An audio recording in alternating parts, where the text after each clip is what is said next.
Congratulations, Mr. Mangini. Hello, hobby.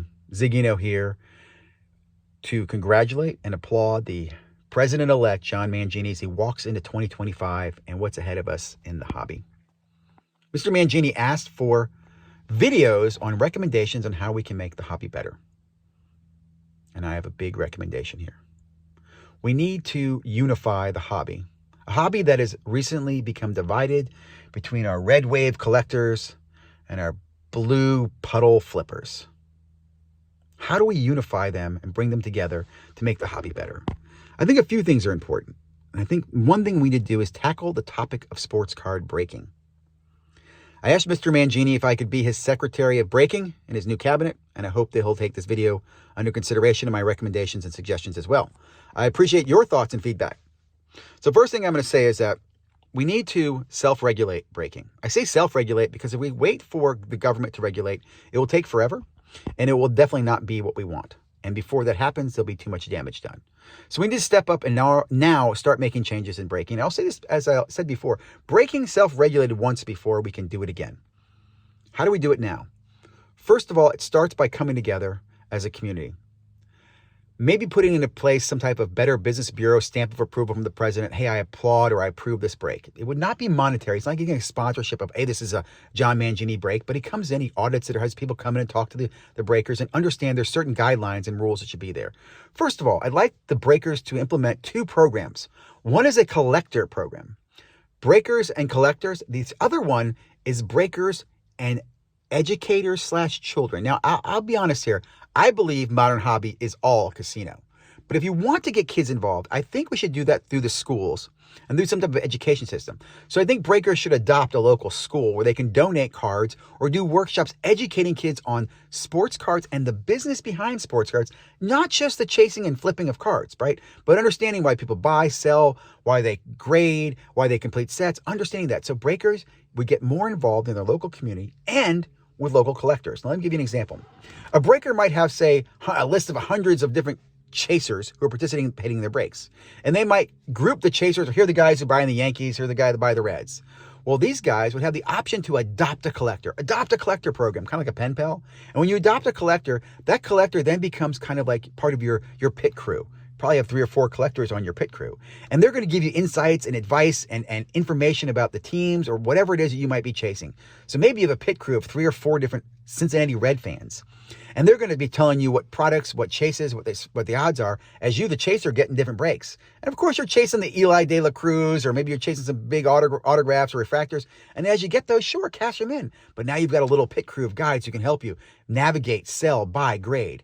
And what do you pay them in return? All those extra base cards and vet cards and those non-valuable cards to you, the ones that you really don't care about as a chaser, you give those to your collector community. So right there, we start building a relationship with collectors and chasers, one that will grow positively. Now, we can't do this all. We can't boil the ocean.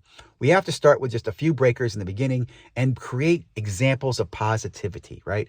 If you can find breakers who are working with the collectors and the communities, those are more likely the ones that you're going to want to engage in as well. And you're going to build both your collector community and you're going to build your youth community, right? That's a great way to get us on the path to growth. The next piece I'm going to talk about is a little more controversial, and it comes around what I will refer to as break price transparency. I think one of the challenges we have is that people believe that breakers are the reason why wax is more expensive, why prices have gone up. I understand there's a supply and demand involved here, but I want to point out that in my opinion, if you understand what breaking is, breakers give you the most efficient and affordable way to participate in the hobby, even when prices go up. And they are the most likely to adjust price based on market demand and push that market demand back to the manufacturers. So why is that important? If you're involved in your breaks and you see break pricing change and you can, and the market's changing break pricing, it basically will tell the manufacturers, hey, stop making this product. It's a crap product, right? It's not selling. We can't move it. People don't want it, right? Right now, we have a relationship with breakers are telling you everything's great and people don't know if it's great or not. So they believe it's great or not. And then they're buying it and they're finding some things are not great. And we're not getting great products. And the manufacturers think they're making great products, but they're not. They're being lied to. They're being told that it's a great product, but it's really not. So let's again flip this, right? So first thing I'd say is that we got to put more attention on the people purchasing the brakes, not the guy opening the brakes. So when the people purchase the brakes, they could register with maybe gamer tags, names.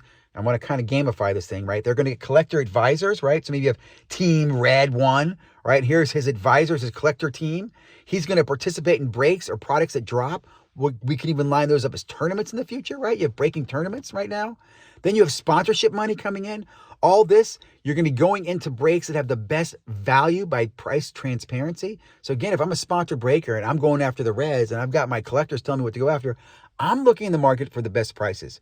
Those breaks will fill faster. Not the break that's the cutest or fat or, the loudest breaker or the one who's doing, I don't know, different carnival games. It goes to the market demand. And market demand then starts driving where allocation goes. So again, I look at it like this. If we can tune this thing and put the pressure back on the chasers, the people buying, tie them and work with them in the community with other collectors. And I know I'm going all over the place here. I probably should get a whiteboard. Collectors, chasers, working with the breakers that chase products, giving feedback to the manufacturers. We make for a much cleaner, healthier hobby. I'm going to leave you with this one last thing. I believe that breaking is the energy of the hobby, whether you like it or not. Just like some people don't want to use oil to fill their gas tanks. They wish we could all use windmill. Breaking is the energy that fills the hobby, whether you're doing it through backyard breaks or queens of cards or, on whatnot or whatever it is, or you're just doing it with some friends in Facebook. Breaking is the energy that fuels the hobby. And we need to take care of that energy. We need to refine that energy. We need to make sure that energy is in the right hands and the right custodians who take care of that energy. So leave you with that. I hope that makes sense. I hope you guys understand the importance of breaking and how I think we can fix breaking if we get breakers to involve themselves with the collectors, the educators, transparency and pricing, tournaments, gamify, better hobby. Like, comment, subscribe.